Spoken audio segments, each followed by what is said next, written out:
গরম গরম ভাতের সঙ্গে যদি ট্যাংরা মাছের এই পাতলা ঝোলটা থাকে তাহলে আপনি নিমিষেই এক প্লেট ভাত খেয়ে নেবেন। হ্যালো এভরিওয়ান, আসসালামু আলাইকুম। আই হোপ সকলে অনেক বেশি ভালো আছেন। আলহামদুলিল্লাহ আমি অনেক বেশি ভালো। ট্যাংরা মাছের ঝোল করব এই জন্য প্রথমে একটা ফ্রাই প্যান নিয়েছি, তারপর এখানে সর্ষের তেল নিয়েছি পরিমাণ মতো, আপনারা বেশি বা কম নিতে পারেন। তারপর এখানে কুচি করে রাখা 1 কাপেরও বেশি দিয়েছি পেঁয়াজটা আমি একটু বেশি করে দিয়েছি, তাহলে গ্রেভিটা খেতে বেশি ভালো লাগবে। পেঁয়াজটা যখন হালকা একটু সফট হয়ে আসবে তখন এই পর্যায়ে আমি আদা রসুন জিরা পেস্ট দিয়ে দিব, তারপর কাঁচামরিচেরও পেস্ট দিব। আপনি বিশ্বাস করেন একবার হলেও কাঁচামরিচের পেস্ট দিয়ে রান্না করে দেখবেন, রান্নার স্বাদ দ্বিগুণ হয়ে যাবে, এত বেশি ভালো লাগে। শুকনো মরিচের থেকে কাঁচামরিচ বেটে অবশ্যই দিয়ে একবার রান্না করবেন। মশলাটা যাতে কোনোভাবে পুড়ে না যায় এই জন্য এখানে সামান্য একটু পানি দিয়েছি, পানি দিয়ে মশলাটাকে খুব ভালোভাবে কষায় নিব। এই পর্যায়ে আমি রান্নার হলুদ দিয়েছি আমার টেস্ট অনুযায়ী, তারপর এখানে দিয়েছি ধনিয়া গুঁড়ো যারা পছন্দ করে না তারা স্কিপ করতে পারেন, তবে দিলে ভালো লাগে। তারপর টেস্ট অনুযায়ী লবণ দিয়েছি,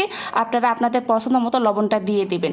দেওয়ার পর মশলাটাকে আমি খুব ভালোভাবে কষায় নিব। মশলা যত বেশি কষা হবে রান্নাটা খেতে তত বেশি ভালো লাগবে, এই জন্য সময় নিয়ে মশলাটাকে খুব ভালোভাবে কষায় নেবেন, তাহলে আপনার রান্না প্রশংসা করতে সকলেই বাধ্য হবে।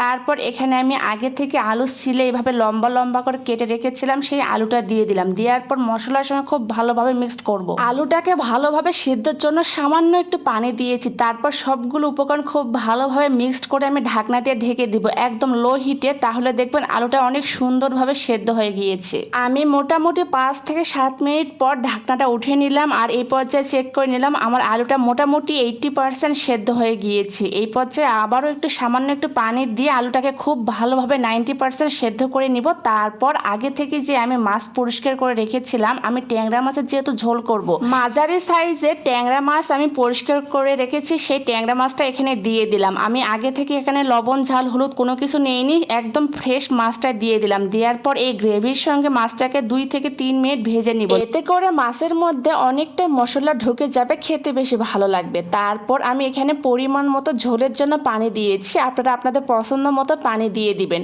আমার ভিডিওটি কে কোন জেলা থেকে দেখতেছেন অবশ্যই কমেন্টে জানাবেন, যাতে আমি নেক্সট ভিডিওতে আপনাদেরকে ধন্যবাদ জানাতে পারি।